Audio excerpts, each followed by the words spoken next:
नमस्कार। आज हम एक बहुत ही गहरे और कह सकते हैं प्राचीन ग्रंथ योग वाशिष्ठ उसके कुछ खास हिस्सों पर बात करने वाले हैं। जी नमस्ते। हमारा ध्यान रहेगा पुस्तक 1 के अध्याय 11 से 15 पर। हाँ, और ये अध्याय बहुत दिलचस्प हैं। इनका विषय है राम का वैराग्य। मतलब कैसे राजकुमार राम, जिनके पास किसी चीज की कोई कमी नहीं थी, बिल्कुल। अचानक दुनियावी चीजों से, धन दौलत से, या तक कि जीवन की नश्वरता और अपने अहंकार से भी एक तरह की ऊब महसूस करने लगते हैं। हाँ, और हमारे पास जो जानकारी है वो सीधी योग वासिष्ठ से ही है। इसमें राम और विश्वामित्र जैसे महान ऋषियों के बीच की जो बातचीत है वो दर्ज है। सही। और ये हिस्से राम की गहरी सोच और मतलब दुनियावी चीजों से उनका जो मोह भंग हुआ उसे बड़ी खूबसूरती से सामने लाते हैं। सही कहा। और आज हमारी इस चर्चा का मकसद भी यही है कि हम राम के नजरिए को समझें, धन को लेकर, जीवन को लेकर, अहंकार को लेकर उनकी निराशा क्या थी और कैसे उन्होंने वैराग्य और ज्ञान के रास्ते पर चलकर शांति खोजी। कोशिश यही रहेगी कि इस प्राचीन ज्ञान के कुछ अनमोल मोती हम चुन सकें श्रोताओं के लिए। तो चलिए शुरू करते हैं। अध्याय 11 में ये बात थोड़ी चौंकाती है ना, कि राम जैसा राजकुमार एकदम से इतने गहरे वैराग्य में कैसे डूब गया। हाँ, ये सोचने वाली बात है। और दिलचस्प ये है कि ऋषि विश्वामित्र इसे कोई मामूली उदासी नहीं मान रहे, वो इसे एक जागी हुई बुद्धि की निशानी समझ रहे हैं। बिल्कुल। वो कहते हैं कि राम का ये वैराग्य किसी दुख या भ्रम का नतीजा नहीं है, बल्कि ये तो समझदार लोगों में पैदा होने वाली सबसे अच्छी सोच का विकास है। अच्छा, तो मतलब ये कोई नेगेटिव चीज नहीं है? नहीं, बिल्कुल नहीं। यहीं से राम की सोच की गहराई का अंदाजा लगता है। ऋषि इसे दुख का कारण नहीं, बल्कि ज्ञान की तरफ पहला कदम मान रहे हैं। ये कोई निराशावाद नहीं है, ये यथार्थ को, असलियत को देखने की शुरुआत है। ठीक है, तो आगे बढ़ते हैं अध्याय 12 पर। जब राम बोलना शुरू करते हैं तो वो बताते हैं कि कैसे अपनी यात्राओं के दौरान उन्हें कुछ खास अनुभव हुए, कुछ विचार आए, और इन विचारों ने दुनियावी चीजों पर से उनका भरोसा, कह सकते हैं, हिला दिया। एक राजकुमार के लिए ऐसा सोचना, ऐसी बातें महसूस करना अपने आप में असाधारण लगता है। और जो निष्कर्ष वो निकालते हैं वो तो और भी गहरा है। वो साफ कहते हैं मनुष्य मरने के लिए पैदा होते हैं और वे फिर से पैदा होने के लिए मरते हैं। इस जन्म मृत्यु के चक्र को देखकर उन्हें दुनिया के किसी भी सुख या किसी भी उपलब्धि में कोई स्थायी मूल्य नजर नहीं आता। मतलब एक अंतहीन सिलसिला। बिल्कुल, एक अंतहीन सिलसिला जिसका कोई वास्तविक अर्थ नहीं है उनकी नजर में। और एक और दिलचस्प बात वो कहते हैं कि दुनिया की सारी चीजें, हमारे जो इंद्रिय अनुभव हैं, वो असल में एक दूसरे से अलग हैं। अच्छा। हाँ, ये तो हमारा मन है जो उनके बीच झूठे रिश्ते बना लेता है। उनके मुताबिक दुनिया को जैसा हम देखते हैं वो एक तरह का धोखा है, एक भ्रम है। बिल्कुल। और राम इस बात से बहुत दुखी हैं कि इंसान कैसे छोटी छोटी पल भर की इच्छाओं के पीछे भागता रहता है। बिल्कुल वैसे जैसे वो इसकी तुलना उन हिरणों से करते हैं जो रेगिस्तान में पानी की झूठी चमक, मतलब मृग तृष्णा के पीछे दौड़ते रहते हैं। हाँ, उनके लिए दुनिया के सुखों का असली स्वाद कड़वा है, दुख से भरा हुआ है, भले ही लोग नादानी में उन्हीं में उलझे रहें। यहाँ तक कि राजसी ठाट बाट, जो शाही सुख सुविधाएं हैं, उन्हें भी राम सिर्फ व्यर्थता या दिखावा मानते हैं। हाँ, ये बड़ी बात है। एक राजकुमार होकर ऐसी बात कहना, ये वाकई सोचने पर मजबूर करता है। उन्हें इसमें कोई सार, कोई मतलब नजर नहीं आता। हाँ, और वो समृद्धि को, मतलब प्रॉस्पेरिटी को, एक मोहक छलावा कहते हैं। मोहक छलावा। हाँ, एक ऐसा छलावा जो मन को बहकाता है, हमारे अच्छे गुणों को ढक लेता है और आखिर में दुख की तरफ ही ले जाता है। उनके अनुसार जिसे हम सुख समझते हैं, जैसे धन, परिवार, घर, वो भी असल में दुख का ही एक रूप है, अगर उनके पीछे का सच देखा जाए। ये तो सांसारिक जीवन पर एक बहुत ही तीखी टिप्पणी है। बिल्कुल। इसके बाद अध्याय 13 में राम खास तौर पर धन पर निशाना साधते हैं। वो कहते हैं कि दौलत, जिसे लोग अक्सर वरदान समझते हैं, असल में हमारी मुसीबतों और गलतियों की जड़ है। हाँ, ये तो सीधी चोट है उस सोच पर जो धन को सब कुछ मानती है। बिल्कुल। वो धन के स्वभाव पर बहुत जोर देते हैं कि ये कितना चंचल है, कितना अस्थिर है। इसकी तुलना कभी बरसात की उफनती नदी से करते हैं जो सब बहा ले जाती है, कभी उस स्त्री से जिसके पैर जले हों और वो एक जगह टिक ही ना सके। अच्छा। कभी इंद्रधनुष के रंगों से या बिजली की चमक से जो पल भर में गायब हो जाते हैं।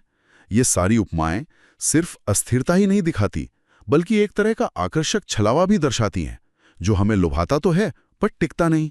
राम तो यहाँ तक कहते हैं कि धन की बेटियां चिंताएं हैं। चिंताएं? हाँ, चिंताएं, जिन्हें बुरे कर्मों से पाला जाता है और ये धन अपने मालिक को ही जलाता और काला करता है। ऐसा लगता है जैसे धन अपने साथ केवल नेगेटिविटी लाता है। और इसका असर सिर्फ बाहरी नहीं है, भीतरी भी है। राम बताते हैं कि कैसे धन इंसान के दिल को कठोर बना देता है, बेरहम बना देता है। यहाँ तक कि जो लोग ज्ञानी हैं, वीर हैं, विनम्र हैं, उनके अच्छे गुण भी धन के असर से वैसे ही मैले हो जाते हैं जैसे धूल लगने से कीमती रत्न अपनी चमक खो देते हैं। उनका दावा बहुत साफ है, धन सुख नहीं बल्कि दुख और बर्बादी लाता है। हाँ, वो इसकी तुलना एक जहरीले पौधे एक्कोनाइट से करते हैं, जिसके सुंदर फूलों में जानलेवा जहर छिपा होता है। ये कितनी सशक्त उपमा है। बिल्कुल। और धनवान लोगों तक पहुंचना भी मुश्किल बताया गया है। वो कहते हैं कि वे विशाल सांप की अंधेरी गुफा की तरह दुर्गम होते हैं। बाप रे। धन अपने साथ डर लाता है, निराशा लाता है, पछतावा लाता है।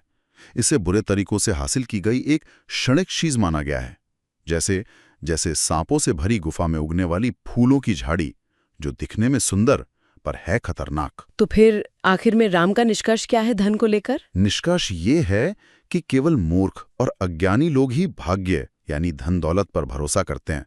समझदार व्यक्ति इसकी असलियत जानता है। धन के बाद अध्याय 14 में राम मानव जीवन की प्रकृति पर आते हैं। जीवन को वो कैसे देखते हैं? वो कहते हैं जीवन एक पत्ते की नोक पर कांपती पानी की बूंद की तरह नाजुक है। वाह, क्या तस्वीर है।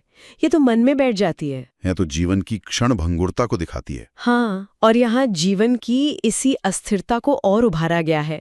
इसकी तुलना पानी के झाग से की है, बुलबुले से की है, पतझड़ के चंद पलों के बादल से, और बिना तेल के दिए की टिमटिमाती लौ से की गई है। इन सब में एक ही बात कॉमन है, नश्वरता। सही। इसलिए इस पर निर्भर रहना या इससे बहुत उम्मीदें लगाना ये व्यर्थ है।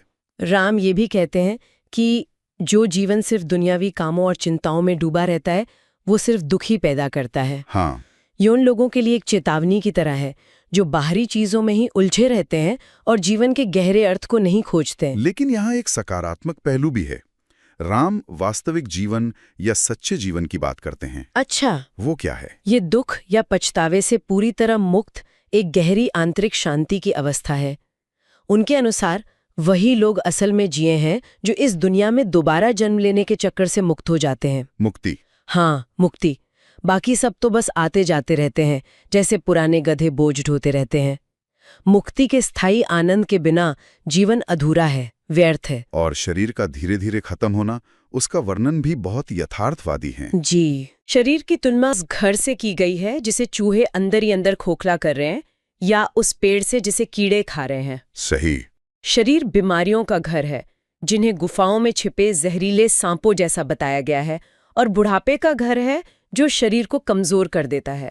ये सब हमें याद दिलाता है कि ये शरीर भी स्थायी नहीं है। बिल्कुल। जीवन की नश्वरता पर विचार करने के बाद राम स्वाभाविक रूप से उस चीज पर आते हैं जो हमें इस नश्वर संसार से बांधे रखती है, हमारा अहम भाव। हाँ, ईगोइज्म। इसकी चर्चा अध्याय 15 में है। राम इसे मोह का जाल और दुख की जड़ कहते हैं, जो झूठे अभिमान से पैदा होता है। ये मैं और मेरा का भाव ही है जो हमें फंसाता है ना? हाँ, और इसे सभी मुसीबतों, चिंताओं, परेशानियों और बुरे कर्मों का स्रोत माना गया है। एक बीमारी की तरह है ये, जो भीतर ही भीतर फैलती है। जैसे पाला कमल के फूलों की सुंदरता नष्ट कर देता है, वैसे ही अहम भाव मन की शांति और अच्छे गुणों को खत्म कर देता है। लेकिन यहीं पे समाधान भी छिपा है शायद। बिल्कुल। राम कहते हैं अहम भाव का न होना ही असली भलाई है। अच्छा। यही चीज सुख और चिंता से मुक्ति की ओर ले जाती है। बहुत साफ कहा है, जब तक अहम भाव है तब तक दुख है। राम अपने अनुभव से बताते हैं कि जब से उन्होंने इस मैं की भावना को छोड़ा है, उन्हें सच्ची शांति मिली है और वो चिंताओं से आजाद हो गए हैं। अहम भाव की तुलना भी कई शक्तिशाली उपमाओं से की गई है ना? हाँ, कई हैं। ये एक बादल है जो मन के आसमान को ढक लेता है, एक शिकारी है जो मोह का जाल फैलाता है, एक जादूगर है जो परिवार और दोस्तों का भ्रम पैदा करता है, और एक शेर है जो शरीर रूपी जंगल में दहाड़ता रहता है। ये सारी उपमाएं दिखाती हैं कि अहम भाव कितना शक्तिशाली और विनाशकारी हो सकता है। लेकिन अच्छी बात यह है कि इससे मुक्ति संभव है। हाँ, संभव है। बताया गया है कि जैसे दिए की लौ बुझ जाती है, वैसे ही अहम भाव के मिटने से मुक्ति मिलती है और शांति लौट आती है। जैसे ही वो बादल हटता है। हाँ, जैसे ही अहम भाव का बादल मन के आसमान से हटता है, भ्रम का वो कोहरा भी छट जाता है जो हमें परेशान करता रहता है। तो हमने देखा राम की निराशा धन को लेके, जीवन को लेके, अहंकार को लेके, उनकी तीखी टिप्पणियां। अब सवाल उठता है कि रास्ता क्या है? अगर सब कुछ नश्वर है, दुखदाई है, तो करें क्या? बिल्कुल यही सवाल है। इसके लिए हमें शायद अध्याय 11 पे लौटना होगा, जहां विश्वामित्र और वशिष्ठ राम को दिलासा देते हैं। वो राम के वैराग्य को नकारते नहीं हैं, बल्कि उसे बुद्धि के विकास की निशानी मानते हैं और वादा करते हैं कि ज्ञान के जरिए वो उनके भ्रम को दूर करेंगे। ये बहुत महत्वपूर्ण है। ये दिखाता है कि सही मार्गदर्शन कितना जरूरी है इस रास्ते पर। हाँ, तो इन सभी अध्यायों का सार यही निकलता है कि वैराग्य मतलब चीजों से अनासक्ति मन की आजादी के लिए बेहद जरूरी है। डिटैचमेंट।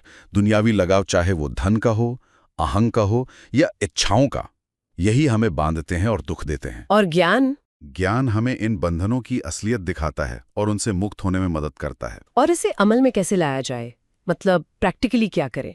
तरीका यही है कि हम इन सभी चीजों की, धन, रिश्ते, शरीर, यहाँ तक कि अपनी मैं की भावना की क्षणभंगुर और दुख देने वाली प्रकृति को पहचानें। समझे कि ये परमानेंट नहीं है। हाँ, समझें और फिर उन्हें मन से छोड़ने का अभ्यास करें।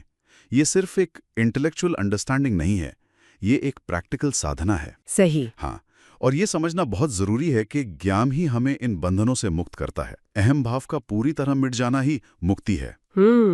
सच्ची खुशी बाहरी चीजों या क्षणिक सुखों में नहीं है, वो भीतर की स्थायी शांति में है। योग वाशिष्ठ का संदेश सिर्फ त्याग का नहीं है, बल्कि चीजों को उनके सही रूप में समझने का है। तो कुल मिलाकर राम का संदेश बहुत शक्तिशाली है।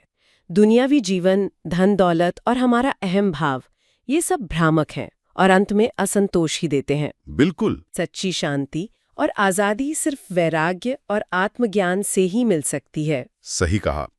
योग वाशिष्ठ राम के इस वैराग्य के वर्णन के माध्यम से हमें आत्मज्ञान, अनासक्ति और आंतरिक शांति पाने का एक तरह से नक्शा देता है।